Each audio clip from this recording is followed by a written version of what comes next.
Earl and his gang brutally torture Peter until he finally succumbs to their demands. What is the task that Earl and his group are forcing Peter to do, and how will it impact Quinn? How will Quinn's understanding of Vorden's skills and experience with Power Fighter impact his own approach to training and combat?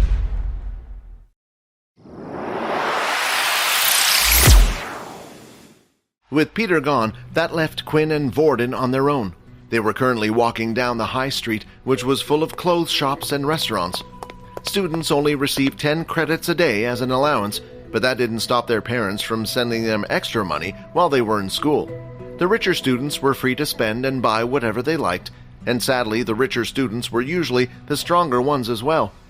Although the city didn't open up to any regular civilians, it was still open up to all the workers. The city was full of military personnel, but not all of them were soldiers.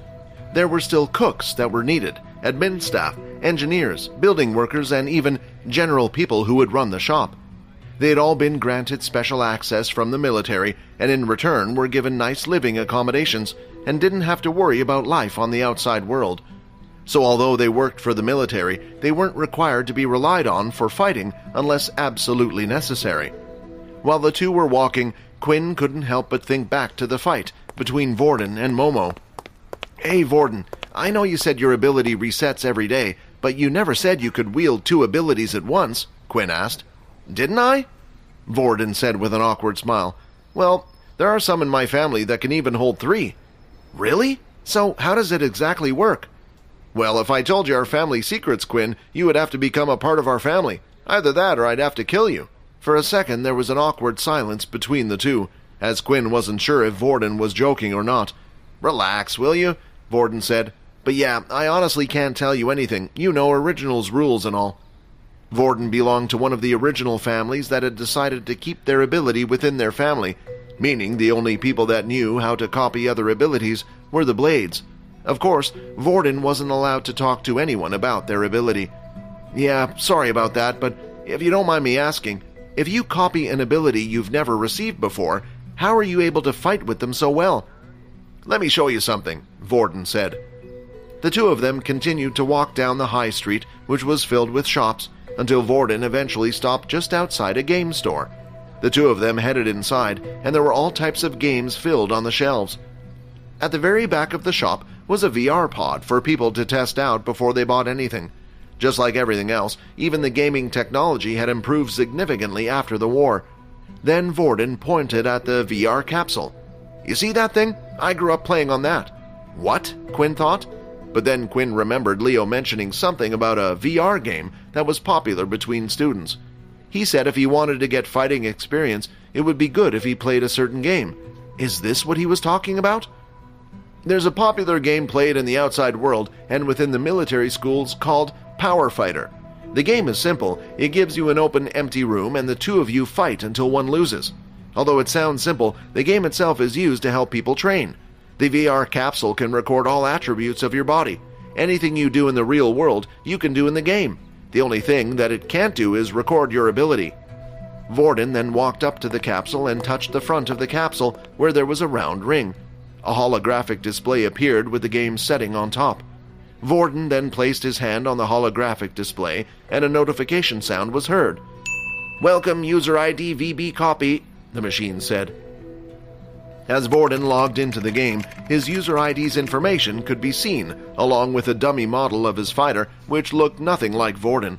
It displayed the total number of fights Vorden had, and how many wins and losses. Although Vorden quickly went from that screen on to another, too quick for Quinn to see anything. Then, Vorden was suddenly on an ability tab. The list seemed almost endless. "Wait, I thought you said the game couldn't record your ability," Quinn asked. "It can't, but so the game was even more realistic, and so it could be used as a training tool, it uploads into its database every ability that is shared out there in the world that we know today. Of course, only the ones that are made public. So original abilities and abilities that have yet to be discovered aren't on this list, including my own. However, I can select any ability I want. Even if I can't perform it in the real world, I can practice with it in the game." Quinn finally understood how Vorden was able to become well adverse with multiple different abilities. This was something that would only greatly benefit someone like him, who was able to use whatever ability he wished. Most people who were playing the game would want to get stronger and better at using their abilities. That meant they would usually only select their own ability, which was the point of selecting something that you could never use in the real world unless you just wanted to have the experience. The game is actually very popular with the other military schools, Vorden continued to explain. So much so that the military has designed its own servers so it only connects to other schools, but you can also just play with the outside world as well. Before you enter the game, you can even input your power level. This way it will match you with those people around the same level. People can lie about their level, but those types of people will never get better at fighting, bullying those weaker than them all the time. Quinn then walked up to the capsule and started to inspect it. It sounded amazing and was exactly what Quinn needed. This way he was able to practice against other students without others realizing it was him. Then, when Quinn lifted up the tag on it, there were more zeros on the thing than he had ever seen before. There was no way he could afford such a thing. Maybe some of the other students who could be sent credits from their family, but not Quinn. Vorden started to laugh. "Don't worry about it. You don't need to buy one yourself. The academy has a room full of them." "Really? Come on, let's head back and give it a go." The sun was starting to set outside, so it was just the right time for Vorden and Quinn to head back to the academy, and when they did, they immediately went over to the VR room. Just like the capsule in the shop, it was a room filled with rows and rows containing capsules, and off to the side was a small shop and counter where students were able to buy snacks and refreshments. The room was currently packed with students, just as Vorden and Leo had said. The game was incredibly popular. Looking at the excitement in the students' eyes and faces, Quinn started to feel upset. It felt like there was a world he never got to experience growing up just because he was poor. The two of them went up to the front counter that was stationed next to the small cafe. "Hi, we would like to rent out 2 capsules, please?" Vorden asked.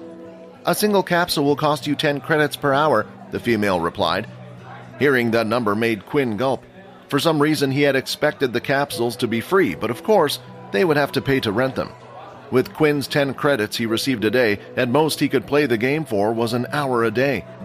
He didn't need the money for anything else. After all, the school provided the accommodation and 3 meals a day for them. "All right, are you ready?" Vorden asked.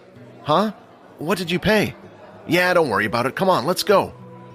The woman behind the counter had handed Vorden 2 tags numbered 23 and 24.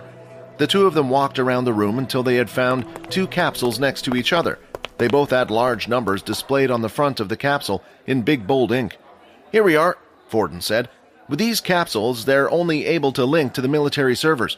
You can find with others from the schools, but you won't be able to connect it to the normal servers. You will need to buy your own capsule for that. When you log into the game, you can play as a guest for now, and just search for the ID VB copy and join my room when you can." With that, the two of them slowly climbed into the VR capsule. When the machine sensed they were both comfortably inside, the capsule lid slowly started to close in on both of them. Then, before they realized it, their minds were completely transported to another space. Quinn was now in a large, empty white room. There were no walls in sight, and it looked like the room was endless. Suddenly, a screen appeared in front of him. "Welcome to Power Fighter. What would you like to do? Log in, register, play as guest." As Vorden had suggested for now, Quinn decided to play as a guest. Then he went on through the system and started to search for Vorden's gamer ID. Once he had selected to join the person's room, he patiently waited for Vorden to accept. "Room invite accepted. Transporting in 3, 2, 1. Then, in an instant, Quinn had been transported to another empty white space room. Only this time, Vorden was there as well, but Vorden didn't look like himself. He looked like a completely different person. Both his hands had been wrapped in bandages, and on his face he wore a scarf. He looked like an ancient ninja. Vorden, is that you?" "Oh, sorry," Vorden said, and the next second he looked like the ordinary Vorden at school. "What was that?" Quinn asked. "That, the game allows you to customize your character, so you can make it look like whatever you want. The clothes I was wearing a type of skin, although they cost credits, so I wouldn't worry about that." The sound of the game was just getting even better for Quinn. Allowing the users to create a character to be used in the game meant that no one would know it was him unless they knew his username. "Do you want to watch me play a few games so you know how the game works?" Vorden asked. "Sure." Vorden then created a party where Quinn was able to spectate. Suddenly, in the white space, 4 stands appeared forming an arena-like shape, and Quinn was teleported to the seating area in one of the stands. The game tried its best even for spectators to make it feel like the real thing. Once Quinn was comfortably seated, Vorden went to search for a match. Vorden selected the power level of 2. This way, he would only be matched up with level 2s. There was also a quick match option where it would match you with anyone who had selected the same option regardless of power level. The ability he currently had his character set to was Earth.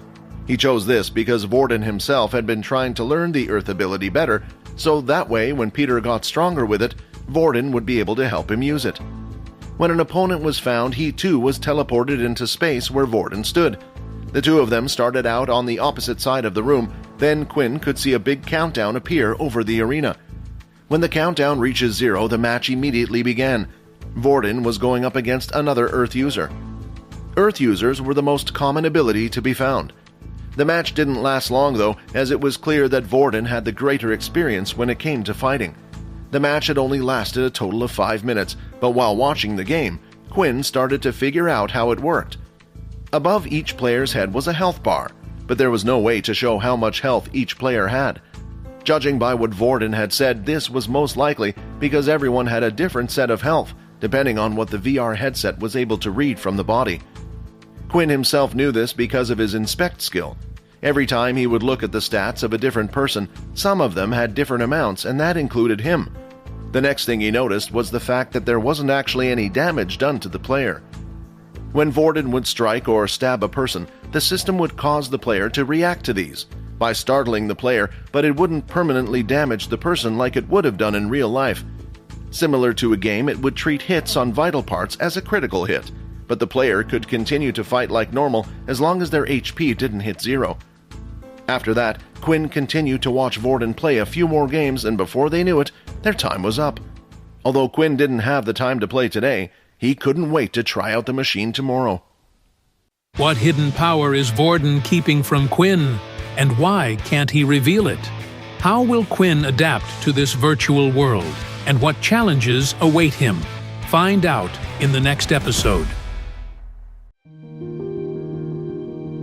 Subscribe to the Pocket FM Blockbuster YouTube channel and press the bell icon for instant notifications. Check out our channel for more exciting shows.